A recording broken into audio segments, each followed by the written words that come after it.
How about a free book? This free workbook is a tutorial for changing your mind to change your life. From six-time award-winning author and accredited specialist Scott Spacky Krishnanand. Learn about spiritual, psychological, anxiety, depression, addiction, and more. Change your mind and change your life. Free download at life-mind.com. That's life-mind.com. First of all, happy winter solstice. Happy solstice. Today is the day. We have two celestial events that are worth noting. One was the lunar standstill that just occurred in the last full moon. That only happens every 18 to 36 years. That's when the moon is at its zenith at either the north or the south. That happens very rarely. And it's really rare for it to happen exactly on a full moon. It usually happens within a day or two around the full moon, but it rarely happens on the full moon. So we had a very powerful lunar event with the lunar standstill last full moon, which is just a handful of days ago. And now, of course, we're following this with winter solstice today, which I explained in previous classes with equinox and solstices, that this is basically when the veils of material reality are thinner. And that's why today, and all solstices and equinoxes, is Chaco Canyon, Gopeki Tepe, Stonehenge, all the sacred sites around the world that are focused on this particular event. It's not coincidence, that's for sure. As we discussed before, which is worth mentioning again here today, that these ancient sacred temples and sites were constructed and engineered around honoring these events, because this is again where the veils of material reality are the thinnest, and you can gain a better access to the more spiritual and celestial phenomena. And I say celestial, I don't mean astronomical, I mean more astrological. So we can take advantage of that theme, and it's going to dovetail very nicely in today's topic. Being a vegan vegetarian, I used to make, for when I was within the OTO, especially, we used to get together for Christmas and holidays. I used to bring treats. Everybody did a little potluck kind of thing. And I used to hand make cupcakes of dark chocolate with white filling inside of them, right? Kind of like ho-hos or ding-dongs. But I didn't do the chocolate coating because I couldn't do that. Why did I make them at home instead of buying them? Because it was a pain in the ass. I'm not a good baker. I'm a great cook, but I'm not a good baker. I did it because, again, I didn't eat eggs. So I had to make them if I wanted to be egg-free, because baked products are always with eggs. And the reason I went to all that trouble was because of what solstice truly is, what the 21st, what the shortest day of the year truly is about. It is about honoring light trapped in darkness. This is the theme of this. The celebration was because back in the ancient times, winter was hard, man. Food, starvation, freezing cold. They didn't have heating and air conditioning and all that kind of stuff that we got today. So life was hard. So it was really trying to endure the winter seasons. And so on the solstice, as of tomorrow, the days begin to get longer. So this is when it becomes the shorter. It said it is the shortest, and then it begins to become longer. So it's a way of honoring and saying, you know what? We're halfway through the forest, man. How far can a dog run through the forest? Halfway, because then he's running out. So as a way of honoring and keeping the spirits up that, hey, this is rough, but it is gonna come to a close. It's not permanent. So these celebrations in pagan traditions and Hermetic traditions was all about honoring the light trapped in darkness. So I made these dark chocolate cupcakes with white cream filling to represent the light trapped in darkness. They're pretty good. My baked goods look like shit, but they taste good. I mean, I made cakes that are like lopsided like this. They're like, it's bizarre how I can mess that up, and yet they taste really good. Anyway. And I'm wearing the red and green because the holly plant is usually representative of the Christmas and winter solstice and winter holidays. Because while here in the US, we have evergreen states like Washington, which is evergreen all the time, in much of the world, particularly in Europe, everything's dead and dormant. And so the holly is an evergreen plant, and it is red and green. And so it represents, again, when you're starving and you're freezing and you're trying to get through the winter, trying to protect your family and all that, you're just looking at anything that represents, I'm not suffering for no reason. It's all going to come to an end some point. Gives them some hope and stamina to be able to continue on.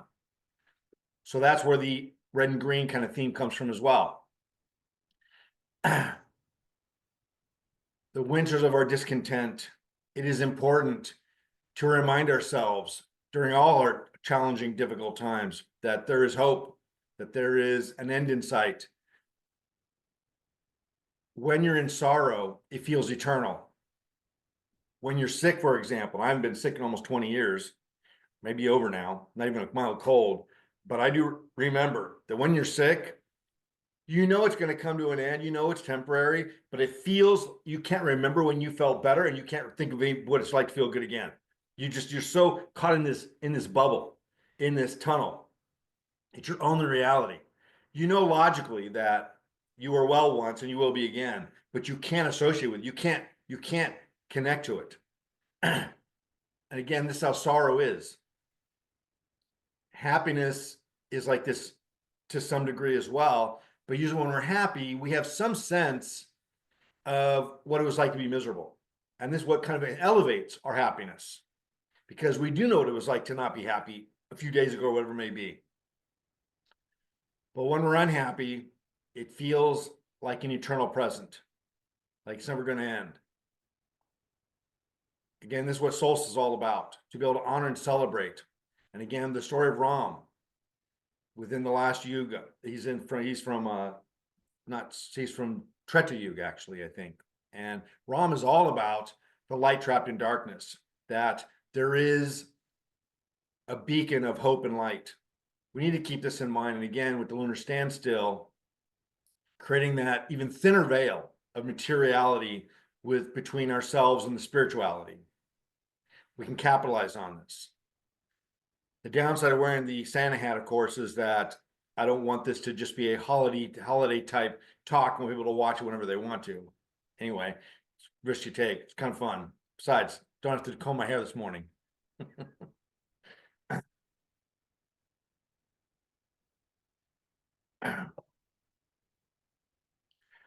It is worth mentioning the subject of the underground stream, because this is what we're using to access the true knowledge and insights to these concepts.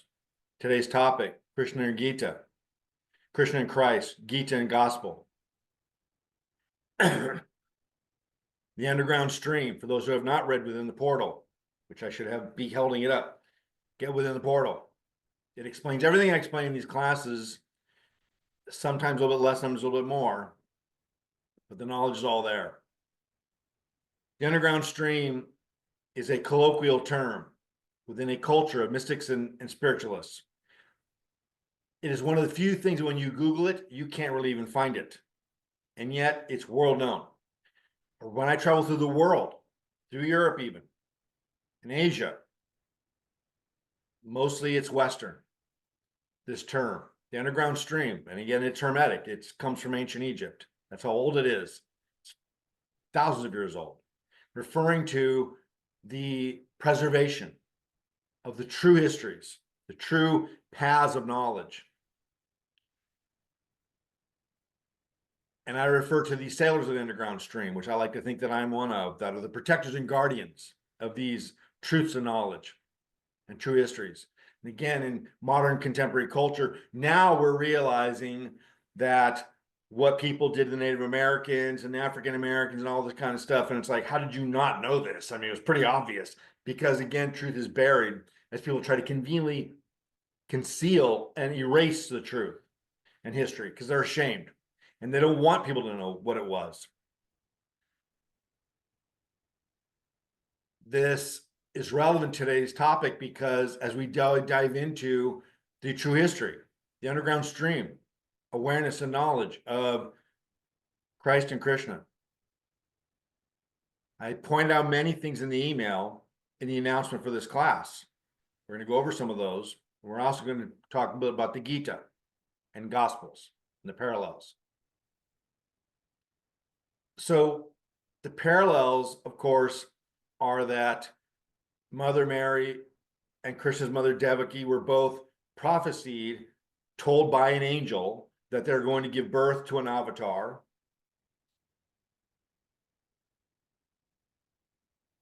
And both of them are kind of exiled from their home. In the Christ story, they technically leave home to go take part in a census in their hometown of Bethlehem. And along the way, or I guess they're going wherever they're going, they get along the way, she goes into labor. And then later is the slaughter of the innocents, where King Herod, which is the local magistrate, he's not like the king. Back then, Herod was just the king of that area. When I say king, again, it's kind of a loose term. He was not of Roman governance. He was of the local governance. But Herod was told by, you could say, a spiritual entity, by that something was going to come and undo his reign. That a child was going to be born, that a child was born, and this child would grow up and end his reign of power. So Herod decreed the slaughter of the innocents. Kill every child under, I think it was 1 or 2 or 3 or whatever it was, so that way he could cover his bases. 3,000 years before this, King Kamsa in Bharat in India was given the exact same prophecy. A spiritual entity explained to him in a vision that someone was going to be born as going to end his power. So he did the exact same thing. Is it coincidence? Or is the Western traditions conveniently borrowing and plagiarizing from the more ancient Eastern ones, as they so often did and do? First of all, I think the point is moot. The message is what's far more important than the historical fact or value. And I believe that they're both historical figures that walked the earth. I don't just believe that, I accept that. And that there are coincidences, there are parallels that are just coincidental, if we can use that term.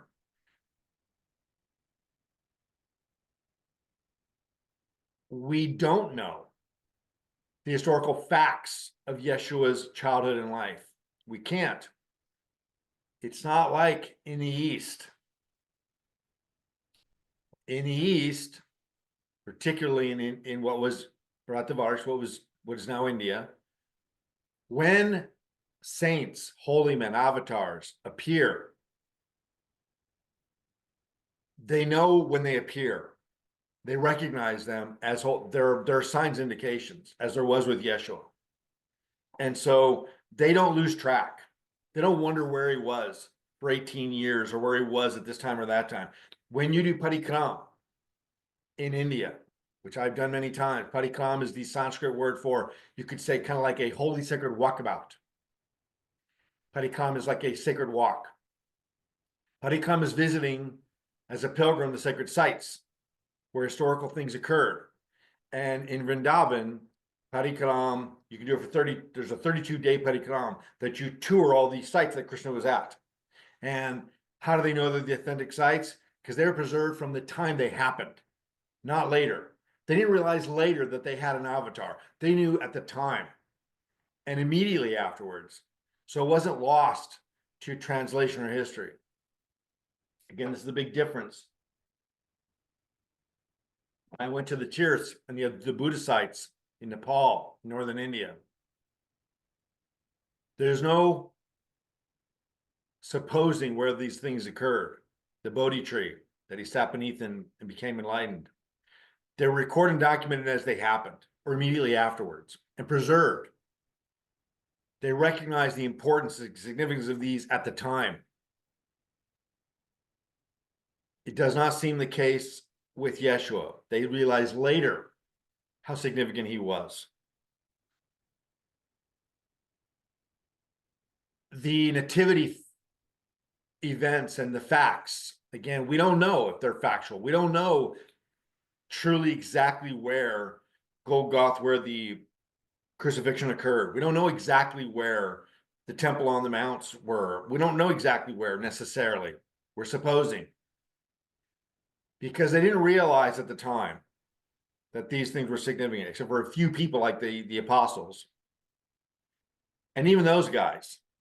It wasn't until Yeshua was gone when they suddenly went like, oh my God, this is the salvation of the world. Hindsight is always 20/20, right?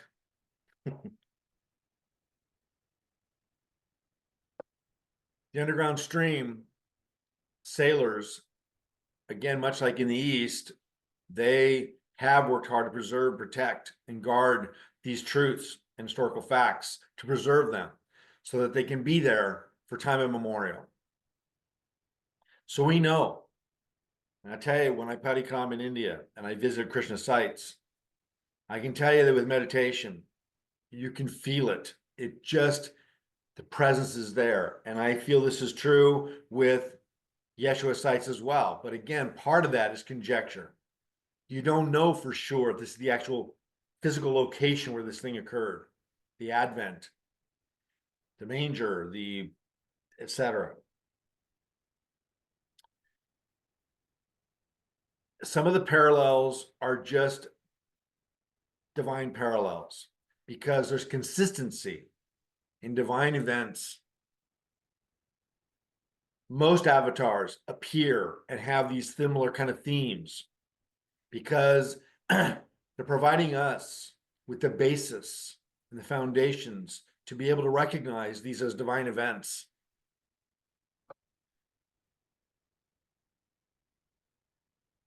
And some of them are borrowed and plagiarized.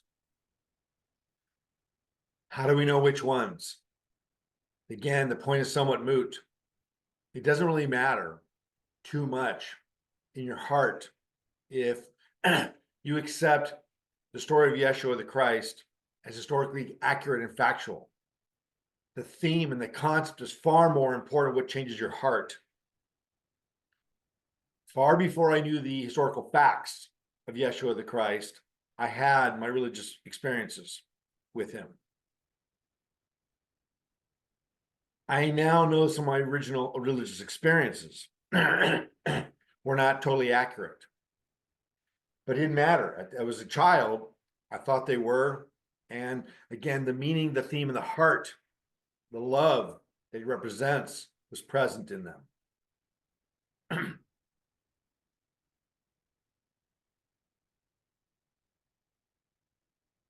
The gospel writers,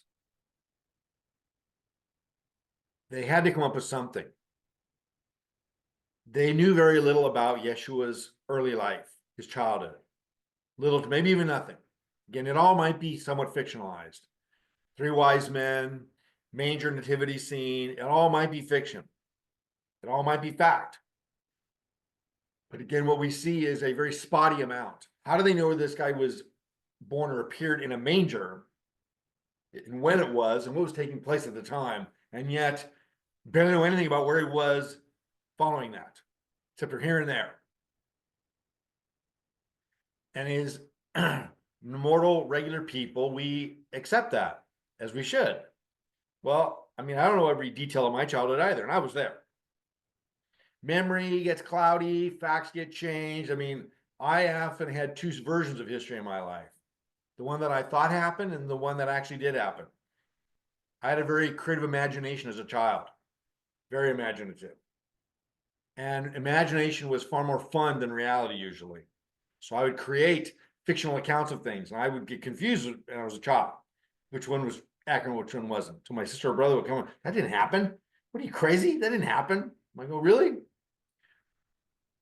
So we got to fill in the blanks. And again, as a man that lost his memory from a death event. And again, it wasn't just memory. I wasn't having amnesia.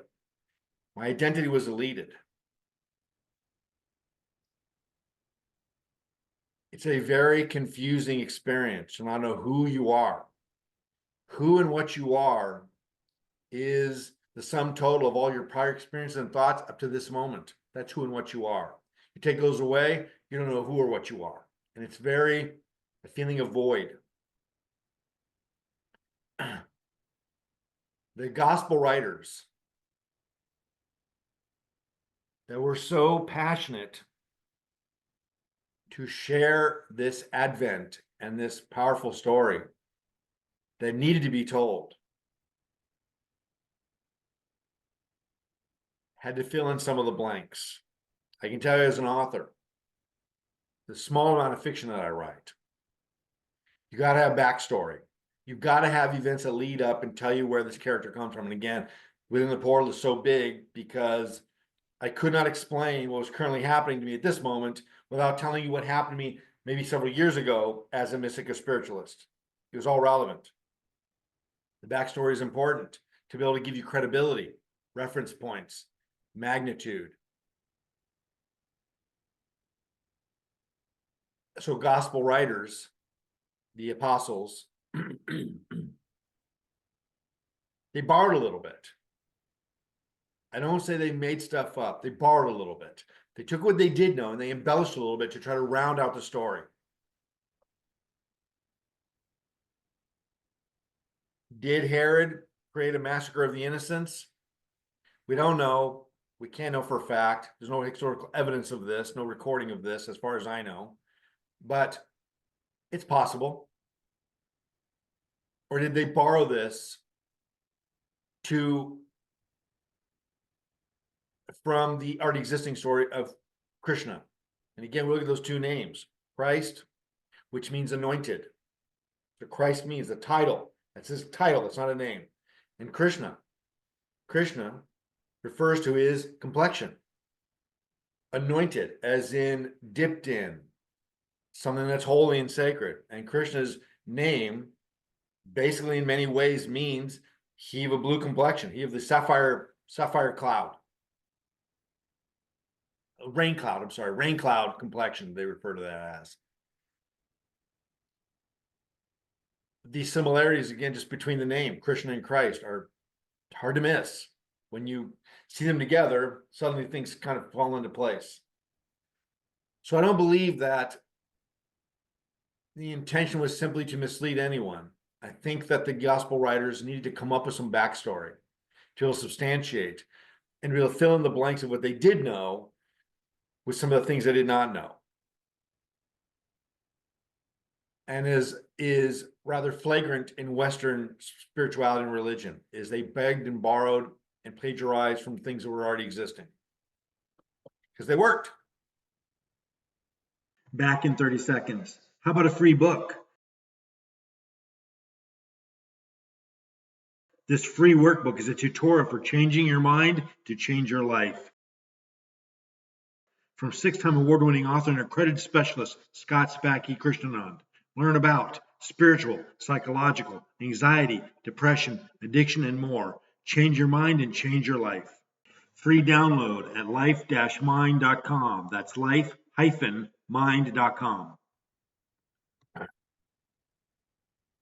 Instead of creating a brand new religion, they kind of piggybacked off the Judaic one. And then the Muslims, they kind of piggybacked off the Christian and Muslim one and Judaic one.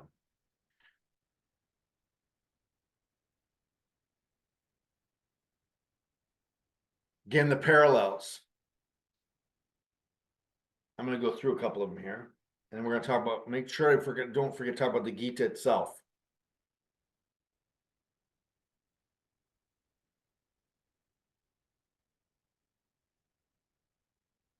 Joseph and Mary escaped to Bethlehem to save their child during the massacre of the innocents.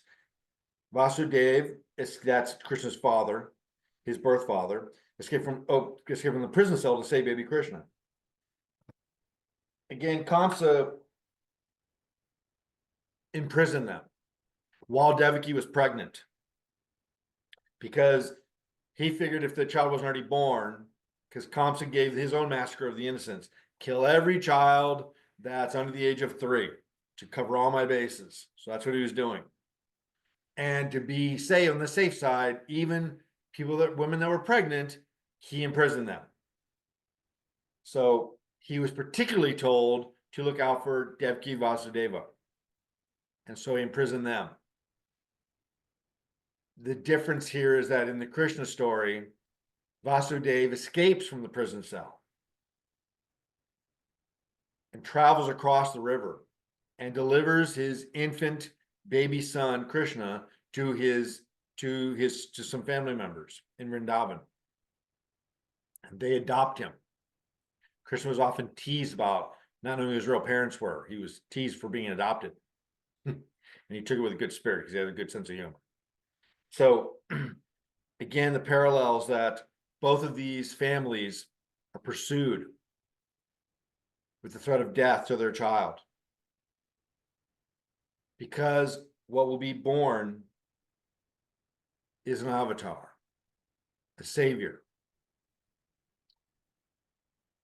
I don't mean to jump around, but I always feel like pointing out the significant points that I see no conflict with this. That we can have multiple saviors. We don't need just one. I often point out that I don't feel that God is so greedy or stingy that he gives just one chance, one savior the entire history of time. You get multiple. God loves his child. Would you give your child just one chance to get everything right and then that's it when they're a child? No, you give them multiple chances to grow and evolve and figure things out.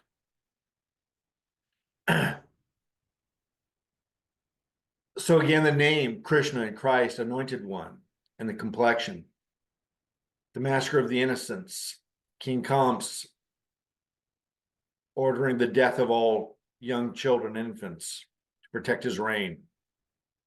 The parallels are too uncanny and too undeniable to miss. And again, I'm not suggesting to you that means that one is fake and one is real. I think elements of the Christ story were borrowed from the Krishna story. But I think that a lot of it is also historical.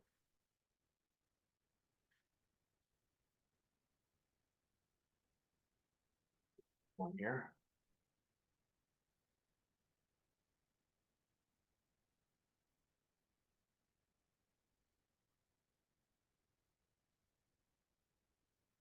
Jesus, Yeshua, became known as the New Covenant. Prior to him, in the Judaic traditions, the covenant was circumcision and other rituals and ceremonies that established. And again, the main one was the circumcision. That's what was called the covenant. It was a way of marking yourself as dedicated to God. Now, the reality is, historical truth is that intelligent people realize that to cut down on disease in a time of really unsterile conditions, they realized that circumcision was a healthier choice. And when you go tell a bunch of primitive native type people like, hey, go cut the foreskin off your babies, they're gonna be like, what? You're out of your mind, right? So they said, instead of, hey, it's good for your health and it's a good safe thing for us to preserve our lives because people are dying of disease because you guys all rape and kill each other and it's crazy out there. They said, no, God commands you to do it. So whenever the priests, the rabbis, were confronted with some type of conflictual order they needed to give the people to protect themselves, they would just say, well, God commands you to do it. It was an easier way out. Kosher food is the exact same kind of thing. Didn't have refrigeration or ice back then. Mixing dairy with meat was a very bad combination. It caused a lot of people to die.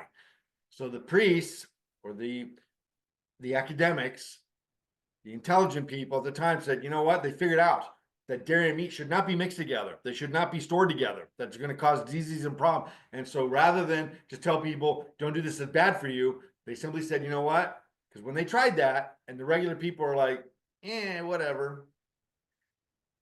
And so the rabbis would say, you know what? It's kosher. That's a direct order from God with to be this way. That's the advent of kosher food, which is just a smart way to be. And again, same as a vegetarian vegan, it's a smarter way to be. So much of what's being shared and much of what's being told is because people need to know it and they won't accept it any other way.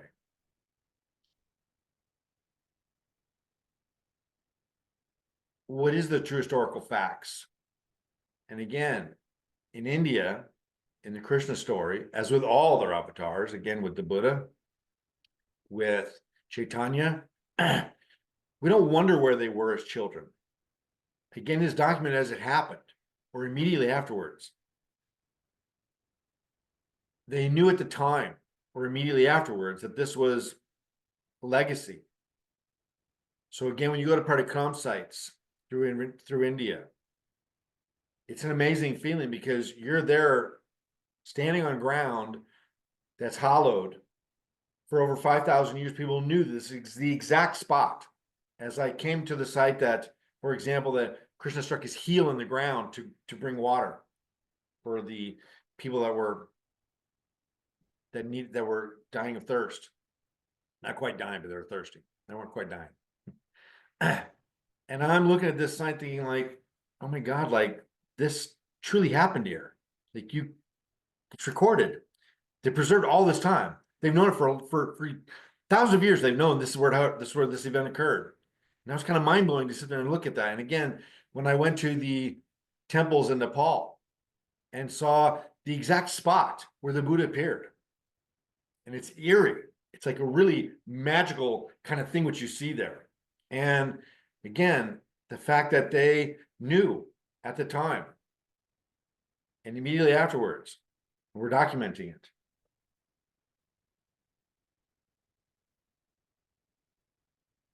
Again, I want to point out that I do not feel necessarily that the sacred sites of Yeshua's passions and stories are any less valid or moving.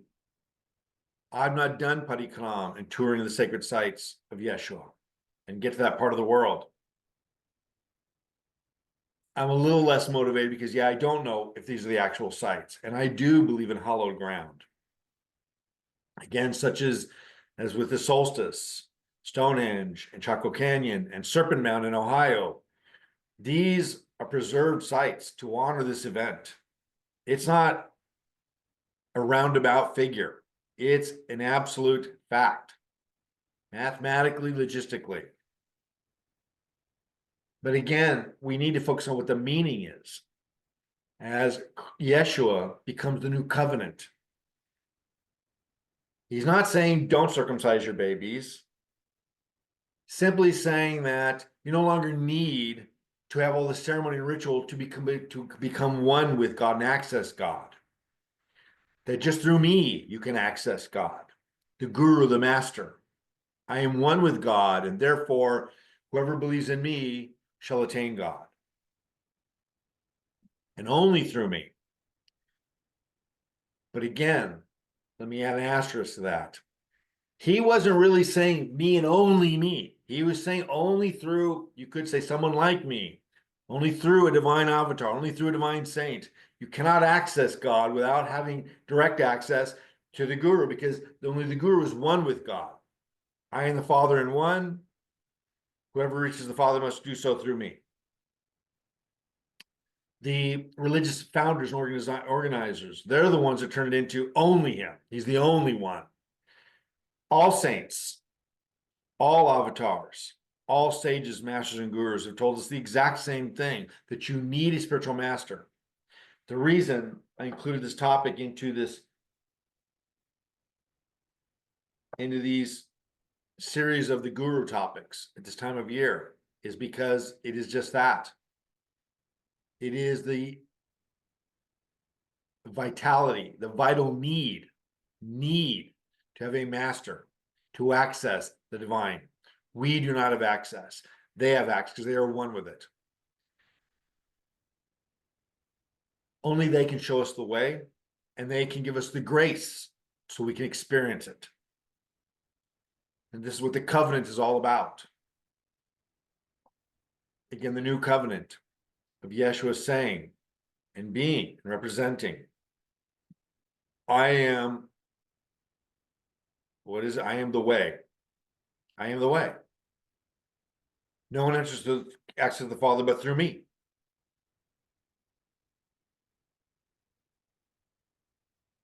again, all sages and masters will tell you this, that you need a divine master to be able to access divine powers, divine love, and divine experience.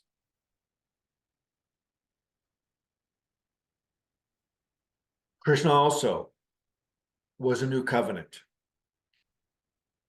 As he appeared, you could say, at the end of Dwapar Yuga, just before the beginning of Kali Yuga. He left the day Kali Yuga began. That doesn't mean that he left because, and then therefore Kali Yuga began because he left. That means that he was timed, perfectly timed and synchronized, where he would depart from this physical earth on the day Kali Yuga began. That's the shift. Because again, Krishna is not just some avatar. None of them are just some avatar. But he is also a new covenant. He represents and is the personification of divine love. I'm getting tears. And Yeshua was the same. Yeshua wasn't, I guess, a new covenant about law and order, ceremony, ritual, and circumcision. Those are also important. Those are also respected, honored, and advocated and encouraged. But he's giving you a direct association with divine love. He is the loving aspect of God. The personification of this is exactly what Avatar Krishna is, the personification of divine love. Yeshua, the new covenant, is the personification of divine love. Prior to Yeshua's appearance, God was always worshipped and honored with the almightiness, pillar of fire, burning bush, stone tablets, etc., etc. Nothing personified, nothing intimate. Yeshua built that bridge, provided that bridge, gave a face, presence to be able to associate with something personal and intimate.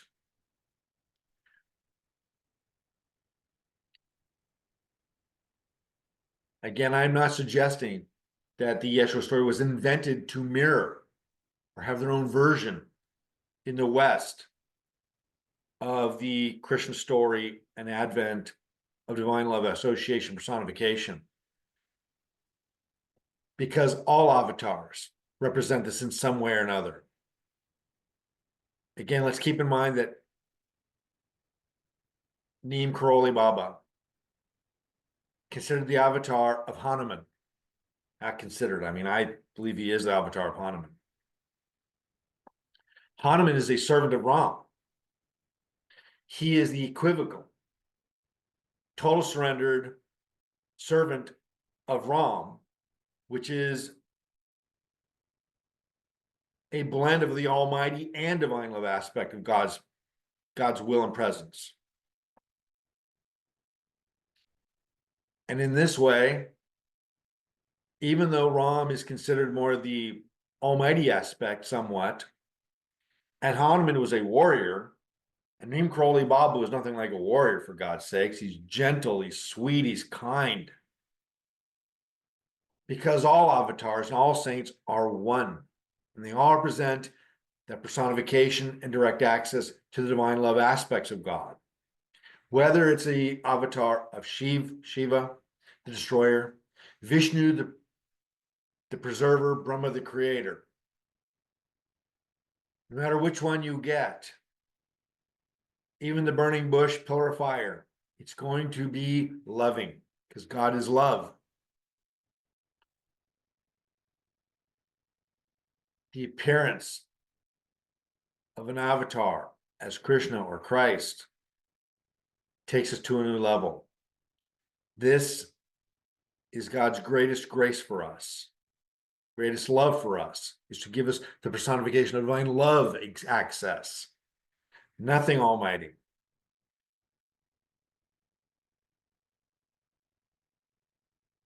In the Krishna story,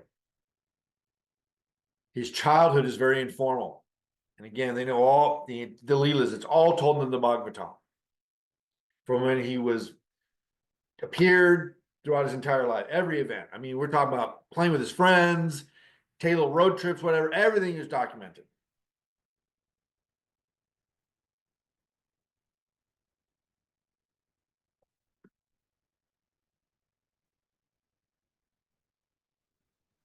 Because again, we're getting this personal, familial touch and access.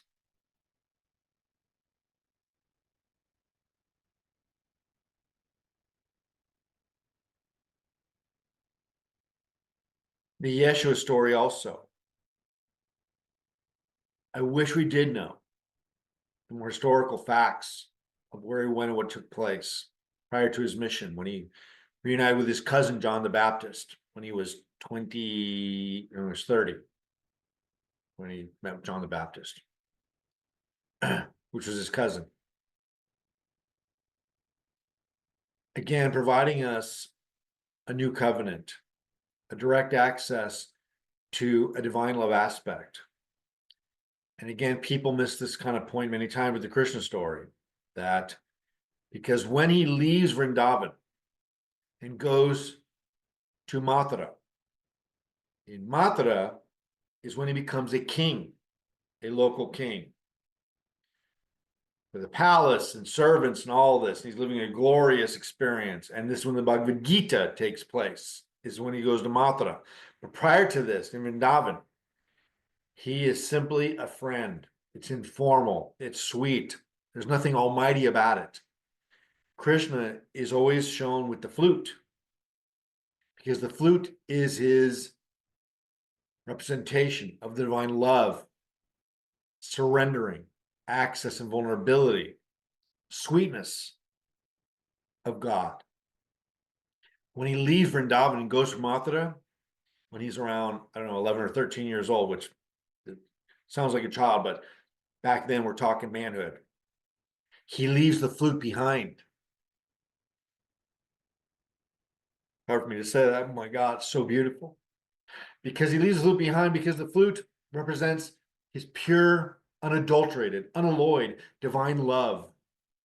Nothing almighty about it. He leaves to go to Mathura to give the Gita, the Bhagavad Gita, the Song of God. It teaches you the different path.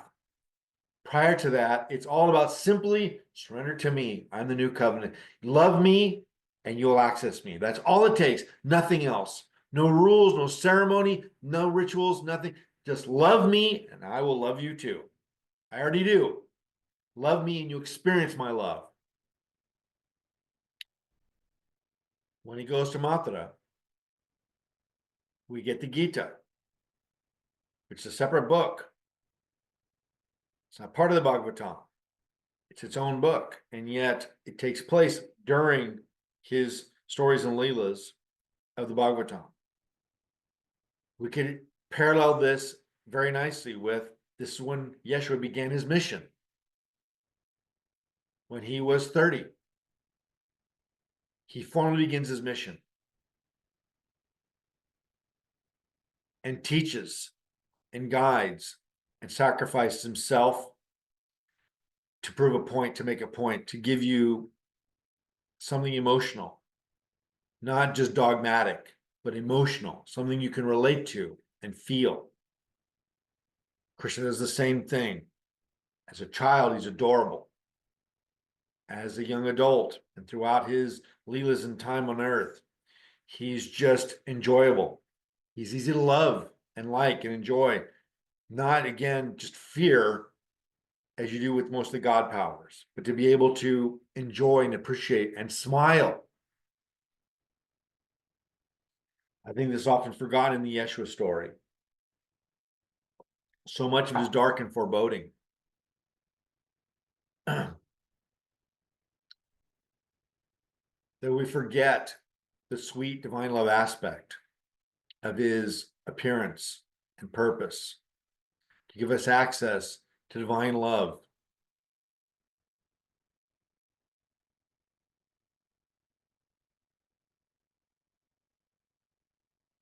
Any questions right now on the parallels between their advent and their appearance? Again, I think that in many ways the point is moot. What's historical, what's not. And this is kind of where I differ from a lot of teachers and people doing in the areas that I work within, is that I'm not trying to point out the differences to cause antagonism or conflict. I'm often pointing out the differences because they're historical, because they don't matter. That the meaning and representation, what we get out of it, is what truly matters. Here I am in my red and green. And again, in pagan traditions, winter is all about light trapped in darkness, to be able to have hope and hold on, to know that there's divinity within the darkness. Yeshua was not born in December. He was born in the summer, probably June. We're pretty sure it's June. So why, again, did they not know this? Because they weren't able to keep historical accounts? No, it was pretty well known for a long time that he was actually born in June. He was transferred as Christianity, Council of Nicaea, and all that, as they often are rampant to do. They realized it was easier to adapt or allow others, more pagan traditions, to adapt to them if they had their high holiday at the exact same time.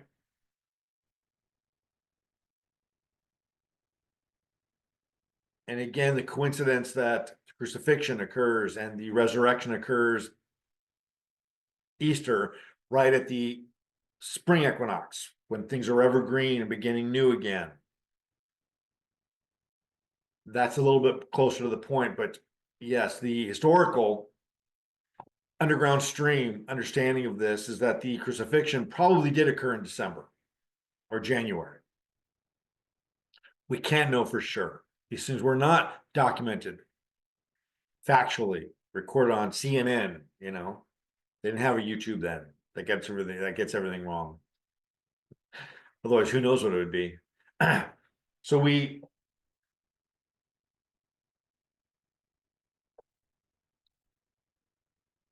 have some sensible reasons why things were changed. But the core of the story is not changed. The message is not changed. I often refer to lately also about the baby going out with the bathwater, the risk that's involved, because as the church founders changed things, they just weren't thinking clearly. They didn't realize, as they tried to literally give something to the world for eternity, to create something that would last the test of time, they didn't realize it was going to come back and bite them on the ass. Because if they change this stuff, eventually it could be found out. The moment that happens, your credibility goes in the toilet. And this is so often what happens, is that as people realize that much of these details are fiction, not fact,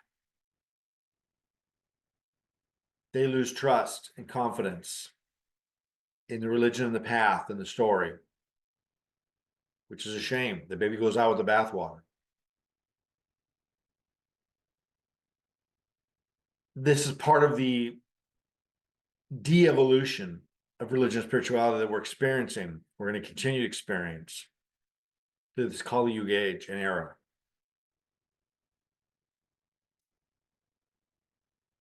If I go to a restaurant and get good service and good food 4 times in a row, and then I go and I get absolutely horrible food and horrible service, everything's wrong. My bill's wrong, everything's wrong.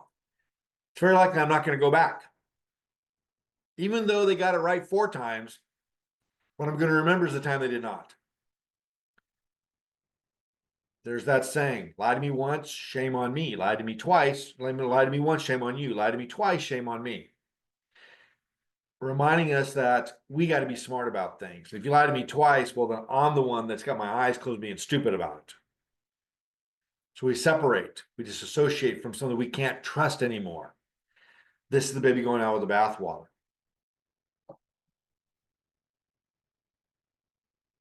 Again, the downside of changing these events is that when people find out the truth, as technology marches on, they think, as we all do, excuse me,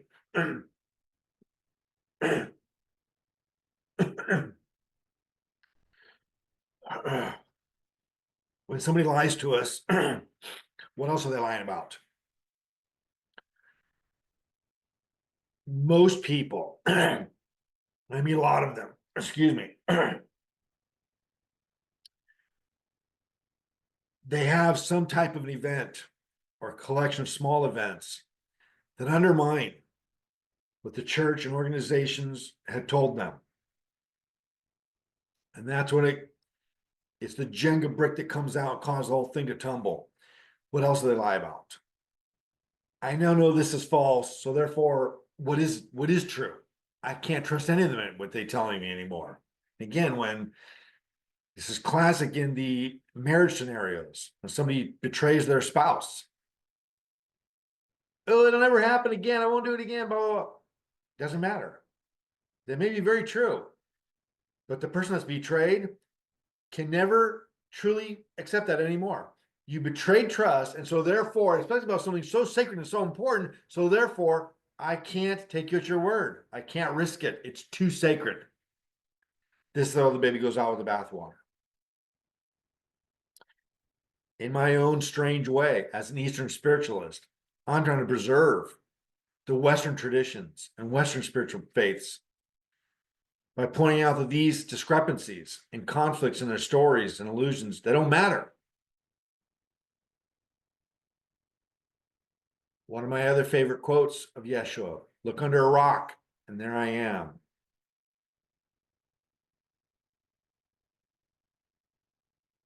Reminding us that he's everywhere. And again, seeking ye shall find, to go deep, because I'm here. What I am, what I represent. Similar with Krishna. On the surface, the stories are playful and strange and kind of light and fun in many ways. When I first read the 10th canto of the Bhagavatam and the Mahas Leela, I didn't understand it. I thought it was a big party. But it was cute. Interesting, cute, but I didn't know what it meant till I had a guru and master explain it to me. And then it changed my life as I saw the significance of it.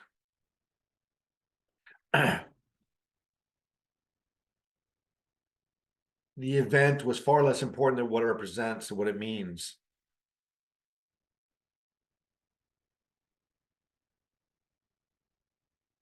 Let's not forget during this time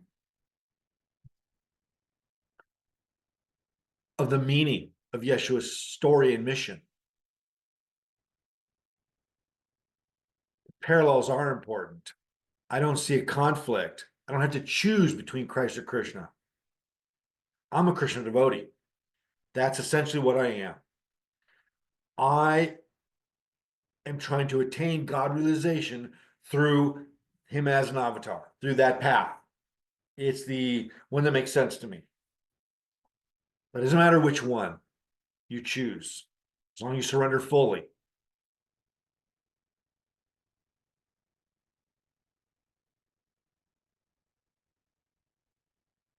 Again, the parallels to me only enhance the depth and the meaning of the story.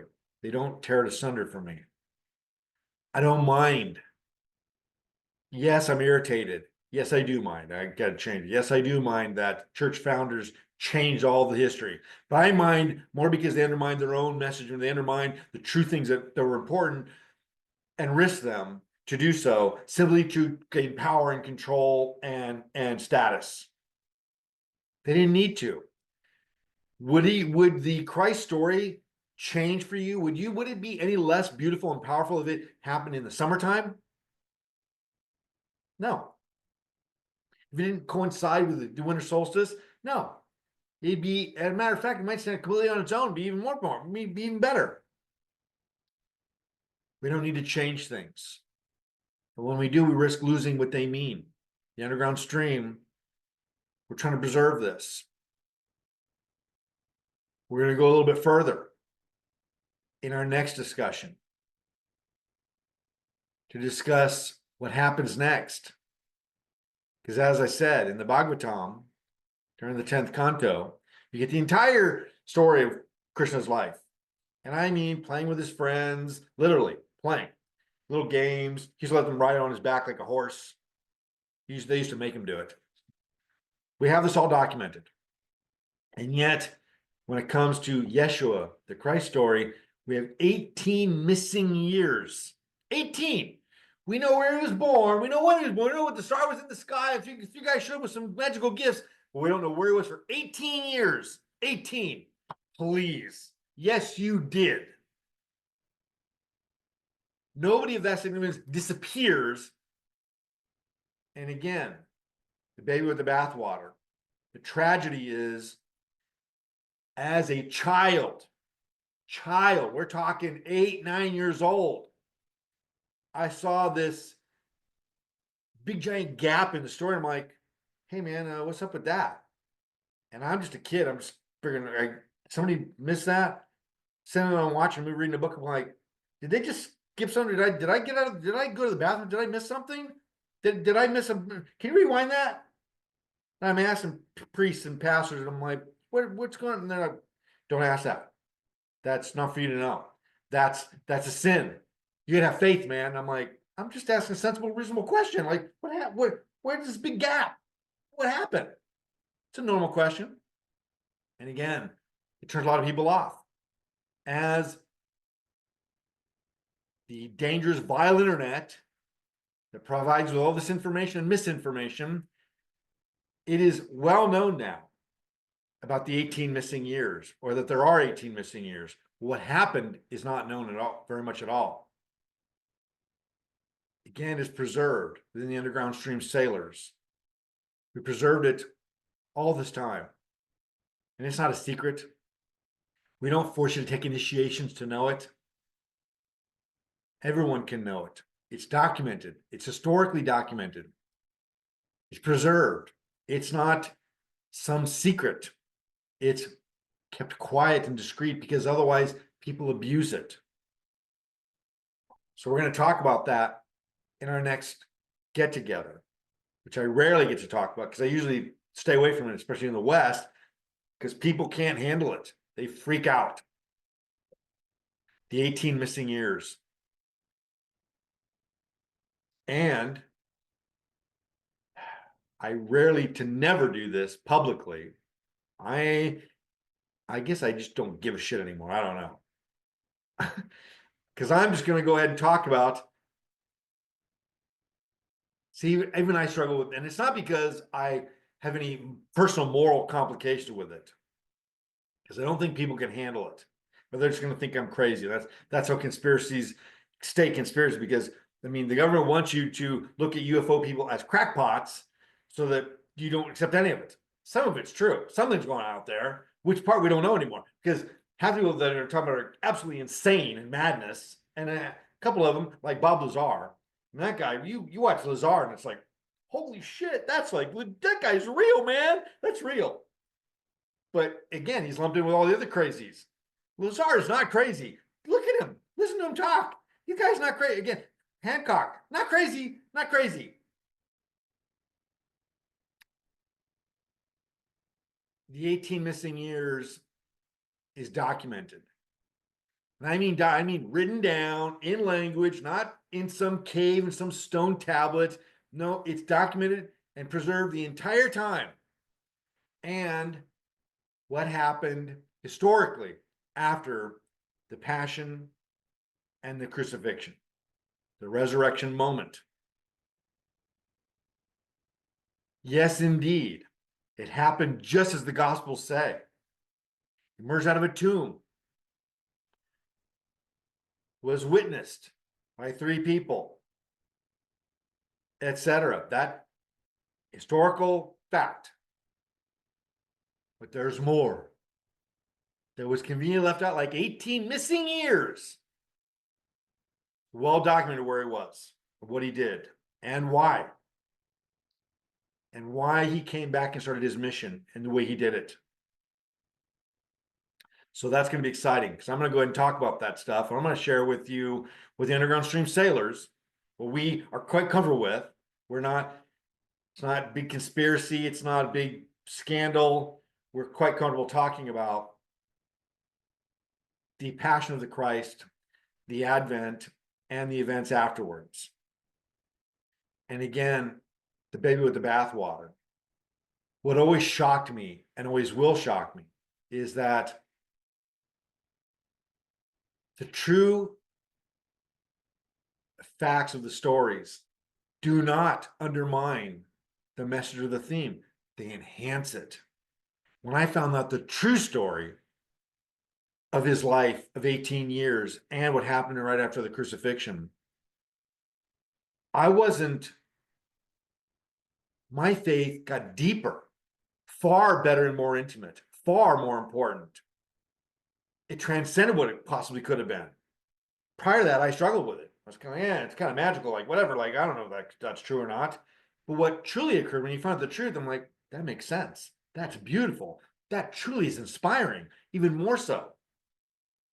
So we'll go into some of that. I'm going to go ahead and break with my own little creed, and who knows what's going to happen. And I'm going to go ahead and share some of those things about the 18 missing years.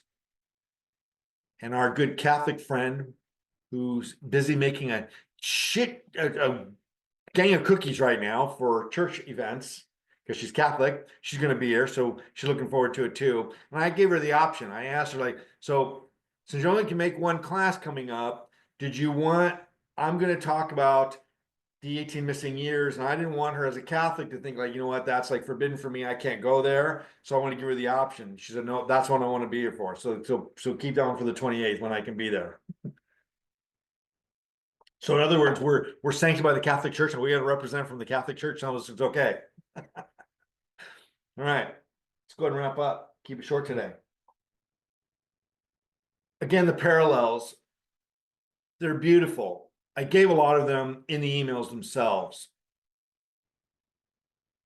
Enjoy them. There's no reason to get analytical and try to use these as some type of, again, conspiracy to undo things. I don't share them to try to cause doubt and again, I think when Barb is here, she's a prime example. She's a Catholic and she has no problem fitting in here and attending these classes, and she enjoys it. And she has shared with me many times privately and in class that this has deepened her faith, not caused her to doubt it at all. Even though what we talk about are things that unravel and reveal a lot of the fictions that she was given. And she doesn't have conflict with those. She doesn't necessarily reject them all either. Again, because the theme, and I'm always emphasizing, core, the message is what's sacred and valuable, not the details and facts.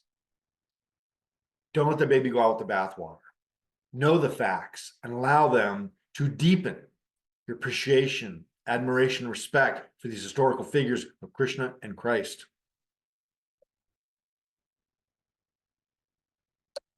Happy holidays. Any questions or comments? All right. To be continued. I'm sure there's something else I was gonna make a note of saying. I don't remember what it would be. So we're gonna Gita. huh? You're supposed to talk about the You Gita. know what? Let's talk about the Gita for a few minutes. Thank you. See, because I titled the class Christ or Krishna, Gospel or Gita, wasn't talking about. So yeah, Gospel is the account of Yeshua's life and mission as the apostles knew it. The Gita is not. So a big difference is that the Gita is not, again, the Bhagavatam, the 10th canto, particularly, the Bhagavatam is about Krishna's life. What he did as a child and throughout his life. The Gospels are both, they're kind of merged together. Christ's teachings along with his life. Because you can't really separate them. Everything that Christ was is part of his message and part of his philosophy and teachings. Krishna's the same way. Everything he did and is part of the message and theme and messages there. But again, the big difference is the Gita is a tiny extraction from the overall advent and appearance of Krishna and his mission.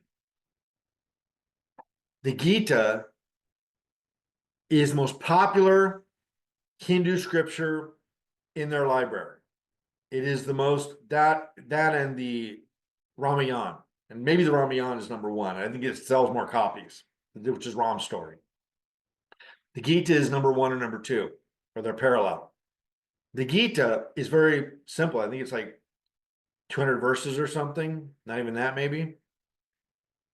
And it tells you in a very succinct way what it takes to access and become liberated from material phenomena, become divinely realized. And that's it. It tells you specifically how to do this. It tells you the different paths, the karma path, the yoga path, the bhakti path. It tells you in detail what they are and how to do them. The Gospels are the collection of books the apostles wrote after the resurrection to share Yeshua's teachings and the way to access. These two are probably the most significant holy books influencing people on the planet. And again, I know there's a lot of people that aren't Christians, so what would that matter? But the fact is, again, same with Buddhism. People that aren't Buddhists can quote him, can follow him. And again, same with again, I think yoga is kind of a universal path. Most people throughout the world honor and respect it. It's non-denominational. Millions of people are going to yoga studios around the world, around the entire world, because they want peace, not just health and wellness. They want peace and they want to feel something emotionally, spiritually. And in this sense, the Gospels and the Gita do this. They give you the formula, the methods, the mechanics, the instructions to be able to attain divine realization. They're instruction manuals. Krishna didn't write the Gita. Yeshua didn't write the Gospels. Well, he wrote one, but we're going to talk about that next week. He did write one, but it's not included in our canonical Bible.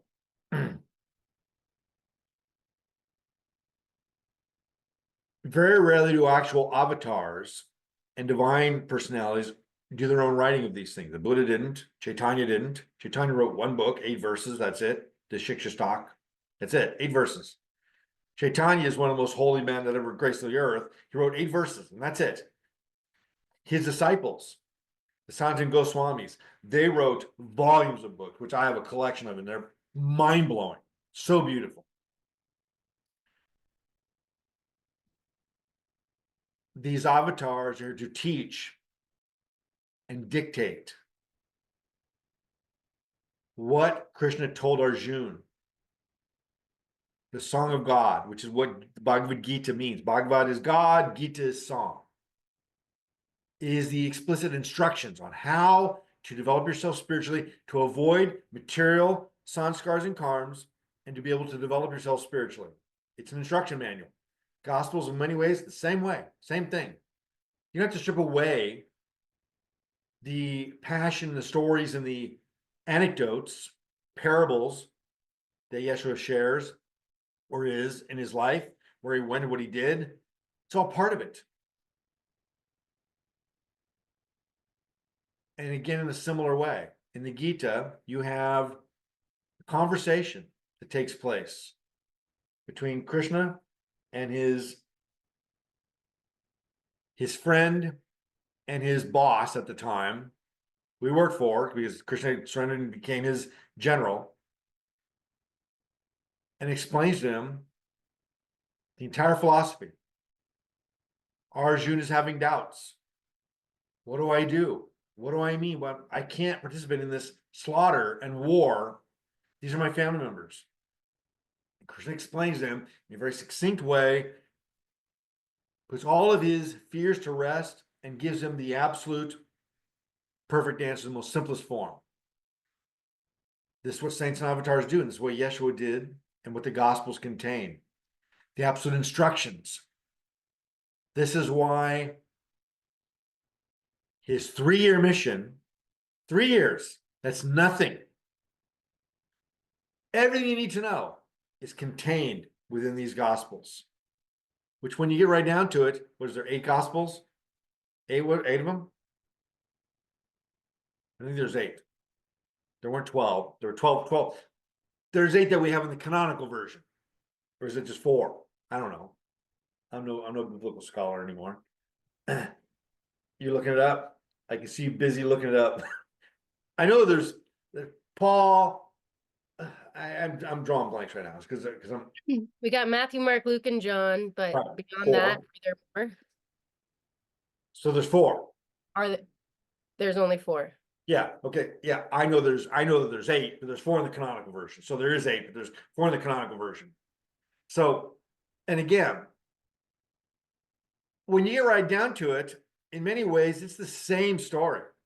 The Gospels, each one of them, they're telling the same, many of them are repeating the same events. Why? Because they didn't write them together. They didn't sit down and write them together, they wrote them separately.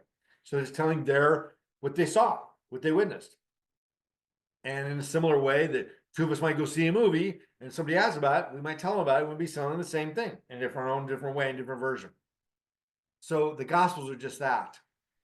And ultimately, in those 3 years, Yeshua's mission and life, he gave us all we need to know, everything we need to know to attain God, to attain eternal salvation and liberation.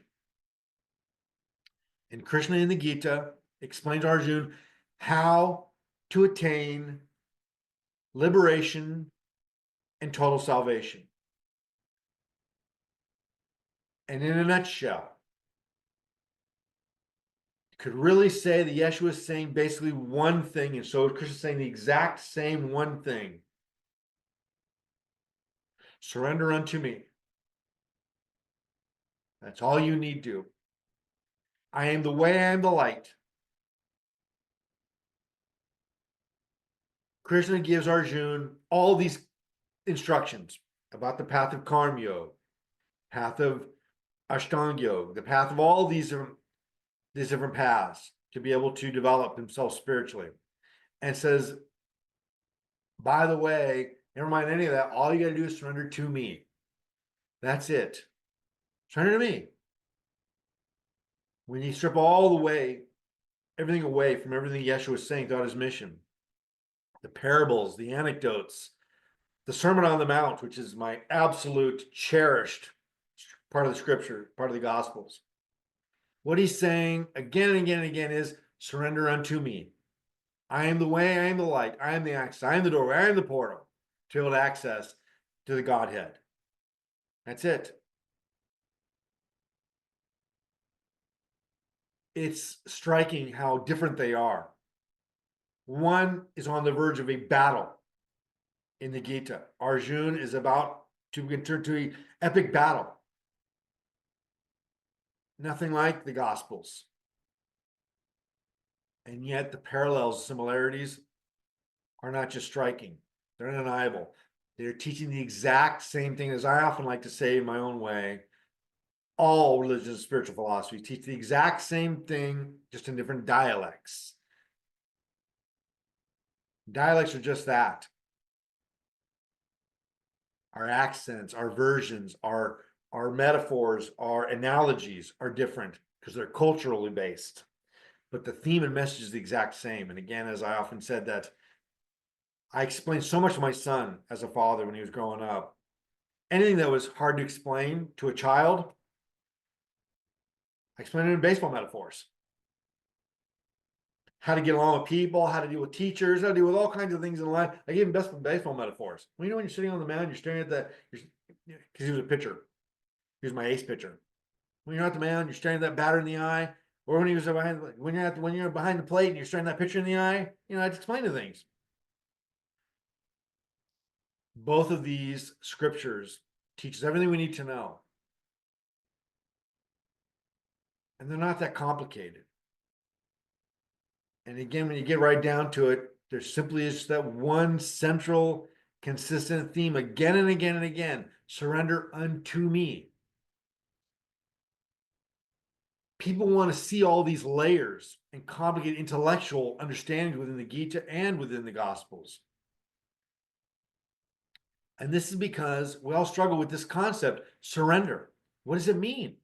I did for many years, like, okay, I want to do that, but how do you do that? Do you raise your visor, lay down your sword, and kneel? I don't really understand. Like, what does that literally actually mean?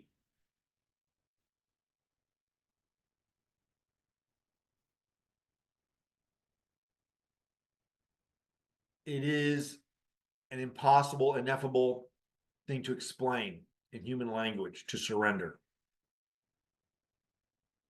I can tell you a relatable aspect or version of this would be, as a parent, the moment a child is born, your life is completely changed. The moment it's changing, but the moment they actually emerge into the earth, into the plant, into the physical space from the womb, everything completely changes. It changed before because of what's going to happen, but it takes a whole new octave the moment that child appears. Am I correct, Chloe? That moment is a before and after moment that like no other. Because at that moment, you have a level of surrender you never even thought of before. You don't exist for you anymore. You no longer exist for you. And when you become a parent, when they emerge into the physical world, you suddenly click to, I don't matter. My entire existence is simply to serve this thing, this being. That's it. That's why I exist now. I kind of hear too, as a part of me, but I don't exist for me anymore at all. I am surrendered completely to this individual. That's a loose metaphor for surrender. When your existence becomes servile to a greater, more benevolent purpose. Again, there are many versions of this. I surrender to my careers as a helping professional. I surrender to my clients, my students, people I work with. I'm surrender to them. When they want me, I'm there. You text me, you call me, you email me, access me, I'm there to help you. I'm surrender to them. But there's limitations there. There's some conditions. Client, students, eventually I hope to get something in exchange. Paid, etc. All these kind of things. There's some conditions there. Even as parents, we have conditions. We think we don't. Yeah. Well, if your kid grows up and rips you off and steals from you and does drugs and all kinds of stuff and abuses you, well, you're going to kick them out. So there's conditions there. It's not unconditional. True surrender. I am the way, I am the light. Surrender unto me. And what Krishna is explaining to Arjuna. Forget all that stuff. What he says in the Gita is forget all that. I'm going to explain all to you. Path of Karma Yoga, etc. But forget all that stuff, because all you need to do is surrender unto me. Surrender your will. Surrender your life, your existence unto me. This very nebulous, abstract concept, I've given you a couple examples, is when we surrender our heart, our will, our mind to divinity and nothing else. We'll wrap it up there. Make sense? Thanks for reminding me about the Gita. Mm. All right. Okay, I will see you hopefully next week on the 28th. Again, we're going to talk about the 18 missing years. We're going to focus more exclusively on that. I did kind of intend to postpone that till after Christmas, just in case it's a little bit too jarring for some people if it gets out there.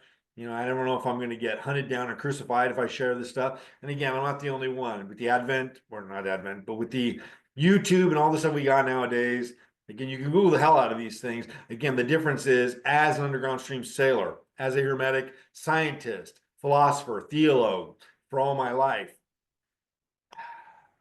I mean, again, I'm shocked at what I see on YouTube. And I see what the result of it all the time. My own son, who's a very intelligent man, referred me to some video, and I was very intrigued by it. I was like, that's great content. I want to know more about that. And I started watching, I'm like, well, about 2/3 of it is true, but the third that's not is like really misleading. And that's dangerous. But he doesn't know the difference. He doesn't know the true version of these things because he doesn't have that knowledge. He's trying to learn. And again, when we're given the wrong history, when we're given the wrong knowledge, the wrong information, we don't have anything else to compare it to. How can we know? Baby's going to go out with the bathwater. Anyway, to be continued. We'll talk about some of these things next week. And I'll just look at the crackpot that 18 missing years. And what happened after the crucifixion? Yeah, could just be some crazy guy, you know? All right. I'll see you both soon. Well, thank you. Bye-bye. How about a free book? This free workbook is a tutorial for changing your mind to change your life. From 6-time award-winning author and accredited specialist, Scott Spacky Krishnanand. Learn about spiritual, psychological, anxiety, depression, addiction, and more. Change your mind and change your life. Free download at life-mind.com. That's life-mind.com.